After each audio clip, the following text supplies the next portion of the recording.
आज हम डिस्कस करने जा रहे हैं 2025 का सबसे टॉप रिसर्च पेपर और आर्टिफिशियल इंटेलिजेंस की फील्ड में एक बहुत बिग ब्रेक थ्रू हुआ है जो कि यान लुकिन जो कि इस वक्त मेटा की फेयर टीम को लीड कर रहे हैं। तो उनकी तरफ से ये बेसिकली रिसर्च पेपर जो है वो पब्लिश हुआ है और इस आर्किटेक्चर के तहत और इसकी जो रिजल्ट दिए हैं तो यान लुकिन ने बता दिया है कि यान लुकिन है और उनकी रिसर्च ने, उनके पेपर ने 2025 में जितने भी रिसर्च चाहिए हैं, तो सबको पीछे छोड़ दिया है। कि मैं बहुत अरसे से कह रहा हूँ कि यॉन लुकिन जो है, वो कह रहे हैं कि आप जो करंट अप्रोच यूज़ कर रहे हैं और जो करंट आर्किटेक्चर यूज़ कर रहे हैं, हमें इन्हें बदलने की ज़रूरत है। यॉन लुकिन का एक और भी बहुत पुराना स्टैंड था कि जब से लार्ज लैंग्वेज मॉडल आए हैं, यॉन लुकिन ने कहा था कि ये वो आर्किटेक्चर नहीं है, जिसकी हमें तलाश थी। तो हमें स्टिल आर्किटेक्चर पे मेहनत करनी है। तो मेजॉरिटी हमारे जो लार्ज लैंग्वेज मॉडल बन रहे हैं, वो सुपरवाइज़ लर्निंग के ऊपर बन रहे हैं। तो यान लुकिन यही कह रहे थे कि जो हमें एक इंटेलिजेंट मॉडल चाहिए, वो बेसिकली सेल्फ सुपरवाइज़ लर्निंग के ऊपर होंगे और ये काफ़ी अरसे से सेल्फ सुपरवाइज़ लर्निंग को प्रमोट कर रहे हैं। और यान लुकिन ने ये जो मॉडल पेश किया है, बेसिकली इसका नाम वी जैपा है। V for video, J for joint, E for embedding, P for predictive, A for architecture. Basically ये एक वर्ल्ड मॉडल है।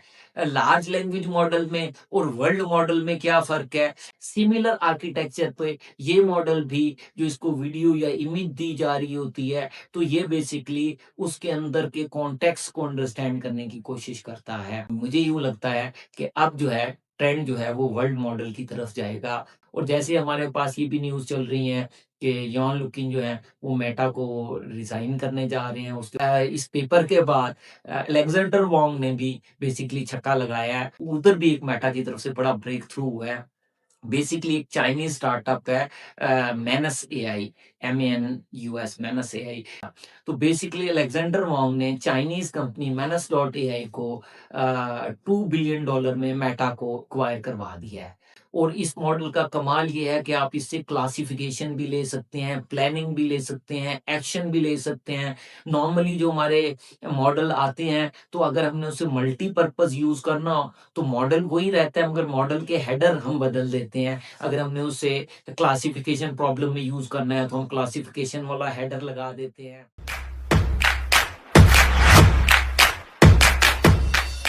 अस्सलाम वालेकुम।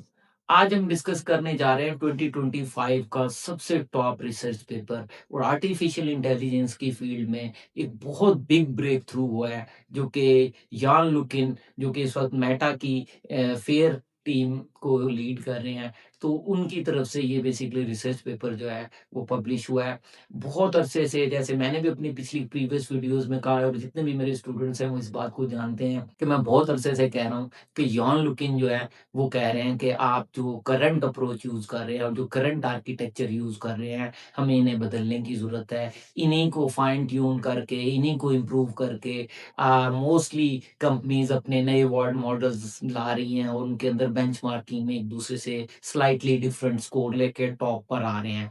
और ये शुरू से ही इस चीज़ पे फ़ोर्स कर रहे थे कि हमें न्यू आर्किटेक्चर के मॉडल की ज़रूरत है। और यान लुकिन का एक और भी बहुत पुराना स्टैंड था कि जब से लार्ज लैंग्वेज मॉडल आए हैं, यान लुकिन ने कहा था कि ये वो आर्किटेक्चर नहीं है, जिसकी हमें तलाश थी।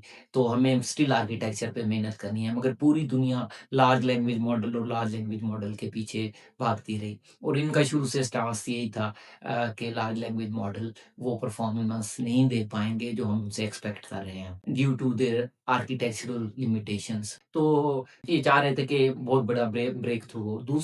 तीसरा इनका जो मेजर स्टांस था, वो ये था कि हमारी जितनी भी आर्टिफिशियल इंटेलिजेंस के मॉडल की ट्रेनिंग टेक्निक्स हैं, supervised learning, reinforcement learning, unsupervised learning, self supervised learning, तो मेजॉरिटी हमारे जो लार्ज लैंग्वेज मॉडल बन रहे हैं, वो सुपरवाइज़्ड लर्निंग के ऊपर बन रहे हैं। तो यान लुकिन यही कह रहे थे कि जो हमें एक इंटेलिजेंट मॉडल चाहिए, वो बेसिकली सेल्फ सुपरवाइज़्ड लर्निंग के ऊपर होंगे और ये काफ़ी अरसे से सेल्फ सुपरवाइज़्ड लर्निंग को प्रमोट कर रहे हैं और कह रहे हैं कि इसी तरफ से बड़ा ब्रेक थ्रू होगा। बल्कि इनका 2022 का पेपर भी बेसिकली सेम चीज़ के ऊपर था और इसी चीज़ पे वो फोर्स कर रहे थे। पहले मैं आपसे डिस्कस करता हूँ कि करंट हमारे जो लार्ज लैंग्वेज मॉडल हैं, उनके अंदर मेजर इश्यू क्या है? उनका जो मेजर इश्यू है कि बेसिकली वो ऑटो रिग्रेसिव मॉडल है।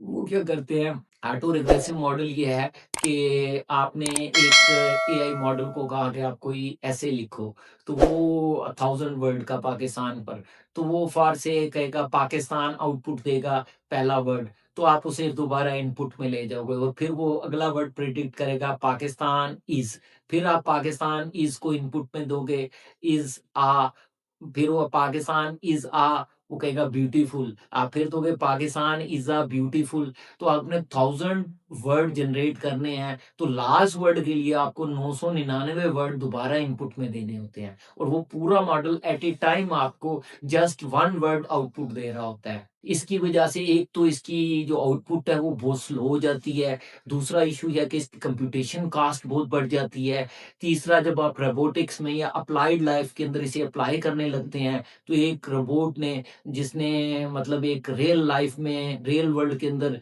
इंटरेक्शन करना है, तो उसके अंदर लेटेंसी और इन चीज़ों के इश्यूज़ की वजह से भी ये मॉडल जो हैं उस तरह परफ़ॉर्म नहीं कर पा रहे थे। ये इनका एक मेजर डाउनसाइड है। यान लुकी ने ये जो मॉडल पेश किया है, बेसिकली इसका नाम वी जैपा है। V for video, J for joint, E for embedding, P for predictive, A for architecture. तो video joint embedding predictive architecture, और ये वी जापा 2 इसका सेकंड वर्जन लॉन्च किया गया है। बेसिकली ये एक वर्ल्ड मॉडल है।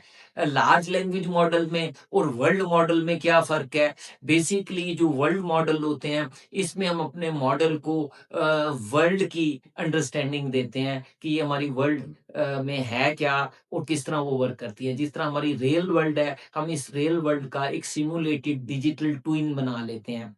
और वो जो इस रियल वर्ल्ड का सिमुलेटेड डिजिटल ट्विन है, उसके अंदर हम अपने मॉडल को उसी तरह एक वर्ल्ड की अंडरस्टैंडिंग देते हैं, जिस तरह बेसिकली एक ह्यूमन इस वर्ल्ड के अंदर इस वर्ल्ड की डिफरेंट चीज़ों से इंटरैक्ट करके उसके मुतालिक लर्न करता है। तो बेसिकली ये मॉडल एक प्लानिंग भी करता है, प्रिडिक्ट भी करता है, एक्शंस भी लेता है और ये बेसिकली समझता है चीज़ों को।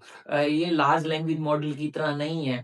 लार्ज लैंग्वेज मॉडल जो है, वो लैंग्वेज मॉडलिंग के पॉइंट ऑफ व्यू से तो ठीक है, मगर जो उनसे हम रीज़निंग टास्क लेने की कोशिश कर रहे हैं, तो बेसिकली रीज़निंग में उस तरह में रिस्पॉन्स नहीं दे पा रहे, क्योंकि लैंग्वेज यहाँ लेकिन भी यही कह रहे हैं, language is not an intelligence.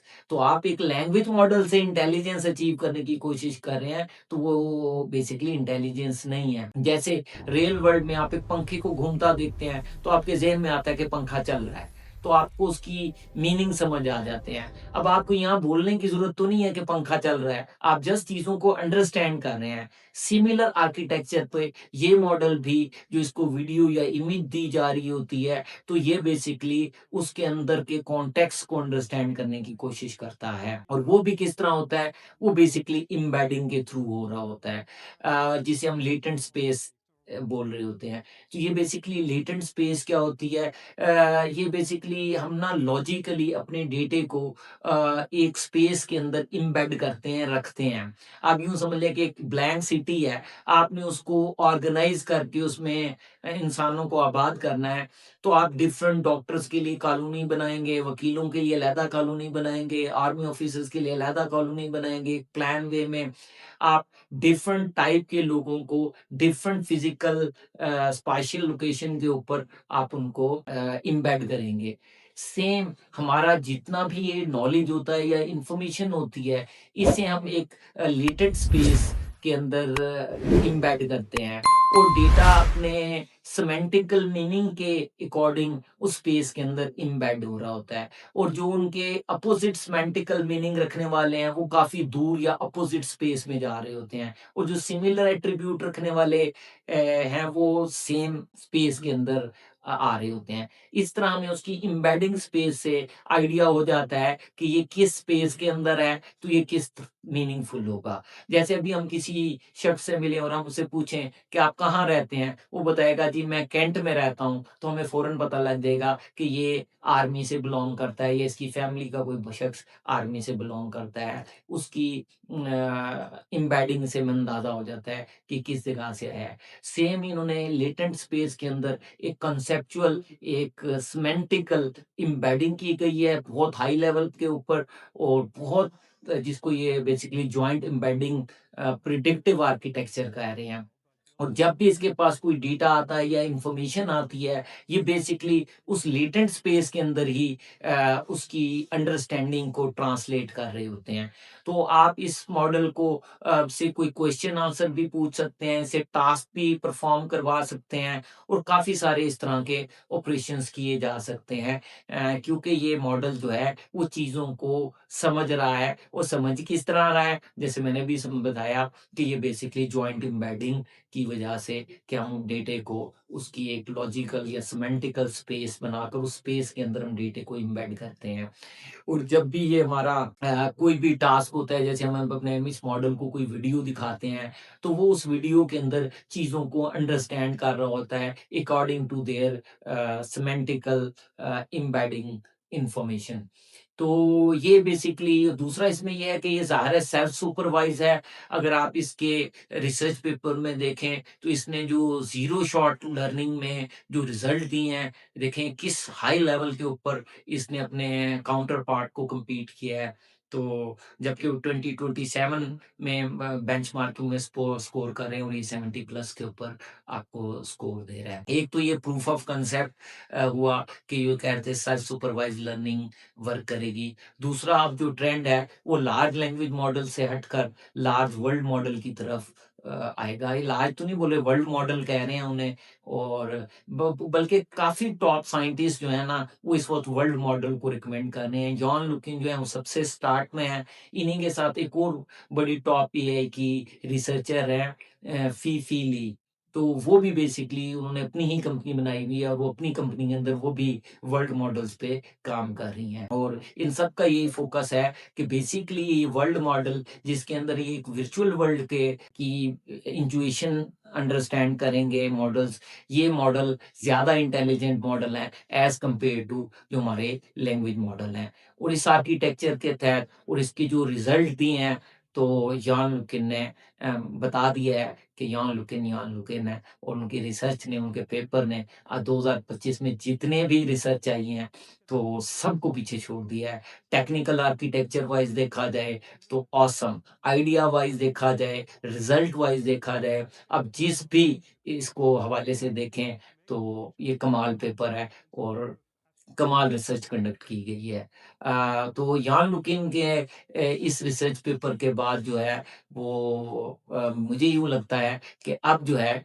Trend जो है वो वर्ल्ड मॉडल की तरफ जाएगा, ना कि लार्ज लैंग्वेज मॉडल की तरफ जाएगा। तो इसमें भी इन्होंने बेसिकली वही इनकोडर्स वगैरह यूज़ किए हैं, उनको फ्रीज़ किया गया है। तो ख़ैर इसके टेक्निकल आर्किटेक्चर पे फिर कभी डिटेल में डिस्कस करेंगे। मैं ज़्यादातर आपको इसके एक टॉप लेवल इन्फॉर्मेशन समझाना चाह रहा था कि बेसिकली जो इतना बड़ा ब्रेक थ्रू हुआ है, वो किस लेवल का है। और जैसे हमारे पास ये भी न्यूज़ चल रही है कि यॉन लुकिन जो है, वो मेटा को रिज़ाइन करने जा रहे हैं, उसके बाद वो फीली की तरह अपनी ही कंपनी का स्टार्टअप करने जा रहे हैं। तो शायद जाते-जाते उन्होंने ये एक बहुत बड़ा बिग ब्रेक थ्रू दिया है, या मेटा को एक तोहफ़ा दिया है। वैसे अभी भी ये कोई ऑफ़िशियल न्यूज़ तो नहीं है, बट ये अनऑफ़िशियल न्यूज़ आ रही हैं कि मेटा को ये छोड़ने जा रहे हैं। तो ख़ैर ये यॉन लुकिन के इस पेपर के बाद और मोस्टली जो यॉन लुकिन छोड़ रहे हैं, सब यही कह रहे हैं कि बेसिकली जब से अलेक्जेंडर वोंग जो मेटा में आए हैं और उनको इतनी बड़ी सीट मिली है, तो उसकी वजह से यॉन लुकिन जो है वो मेटा को लीव कर रहे हैं। बट इस पेपर के बाद अलेक्जेंडर वोंग ने भी बेसिकली छक्का लगाया है, और उसने कहा कि भई ज़ाहिर है वो भी वही चीज़ है। तो अलेक्जेंडर वोंग ने क्या किया इस रिसर्च के आने के बाद, तो ज़ाहिर है उसने भी अपना कोई आउटपुट दिखानी थी। तो उधर भी एक मेटा की तरफ से बड़ा ब्रेक थ्रू हुआ है। बेसिकली एक चाइनीज़ स्टार्टअप है minus AI, minus minus AI. ये जो मैनस एआई इनका बहुत ज़बरदस्त एक जनरल पर्पज़ इन्होंने एजेंट बनाया हुआ था और ये एजेंटिक एआई पे बहुत ज़्यादा ग्रिप रख रहे थे और बड़ा ऑसम लेवल का मैनस एआई का एजेंट था। तो बेसिकली अलेक्जेंडर वांग ने Chinese company minus dot AI को $2 बिलियन में मेटा को एक्वायर करवा दिया है। तो हाँ, ये भी एक बड़ी बिग न्यूज़ है कि मैनस डॉट एआई है, उसको बेसिकली मेटा एक्वायर कर चुकी है वाया अलेक्जेंडर वोंग। इस पे मैंने बताते खुद अलेक्जेंडर वोंग का ट्वीट भी देखा है, जिस पे वो ये न्यूज़ ब्रेक कर रहे हैं कि परचेज़ कर लिया गया है। तो ख़ैर इन शॉर्ट वीएन की डोमेन के अंदर, रोबोटिक्स की डोमेन के अंदर और इस मॉडल का कमाल ये है कि आप इससे क्लासिफ़िकेशन भी ले सकते हैं, प्लानिंग भी ले सकते हैं, एक्शन भी ले सकते हैं। नॉर्मली जो हमारे मॉडल आते हैं, तो अगर हमने उसे मल्टीपर्पज़ यूज़ करना हो, तो मॉडल वही रहता है मगर मॉडल के हेडर हम बदल देते हैं। अगर हमने उसे क्लासिफ़िकेशन प्रॉब्लम में यूज़ करना है, तो हम क्लासिफ़िकेशन वाला हेडर लगा देते हैं। अगर हमने वीडियो कैप्शनिंग में यूज़ करना है तो उसके हेडर्स बदलते हैं। बट ये ऐसा मॉडल है कि सिमिलर मॉडल से आप जो चाहे क्लासिफिकेशन आउटपुट ले लो, वीडियो कैप्शनिंग ले लो और इसकी जो वीडियो के मुतालिक अंडरस्टैंडिंग है, उस पे जो क्वेश्चन आंसरिंग है और जो इसका ज़ीरो शॉट रिज़ल्ट है, ये वाक़ई बहुत अमेज़िंग रिसर्च है और इन्होंने 2025 का ये मतलब ज़बरदस्त पेपर देके जो 2025 का एंड है, वो बड़ा क्लासिक एंड हो रहा है। आज भी जैसे हमारी न्यू ईयर नाइट है, अभी 1 घंटे में हमारा न्यू ईयर होने वाला है, तो उस न्यू ईयर पे मैं ये वीडियो रिकॉर्ड कर रहा हूँ, तो कुछ घंटों तक हम 2026 में होंगे, तो 2025 का ये पेपर जो है, ये हिस्ट्री में याद रखा जाएगा। Mark my words. जैसे सीएनएन को 1998 से लेके आज तक जॉन लुकेन के उस पेपर को दुनिया लेके चल रही है। अगले कई साल ये पेपर बड़ा काम करेगा और ये मॉडल जब लोग प्रैक्टिकल यूज़ के अंदर लाएँगे इसको और इसकी डिफरेंट एप्लीकेशंस आएँगी और फ्यूचर में इसे मज़ीद रिफ़ाइन ट्यून किया जाएगा, तो एक बहुत अच्छा ऐड ऑन हुआ है आर्टिफ़िशियल इंटेलिजेंस की डोमेन में। इस तरह के और मज़े-मज़े के टॉपिक लेके आते रहेंगे। Wish you good luck. अल्लाह हाफ़िज़।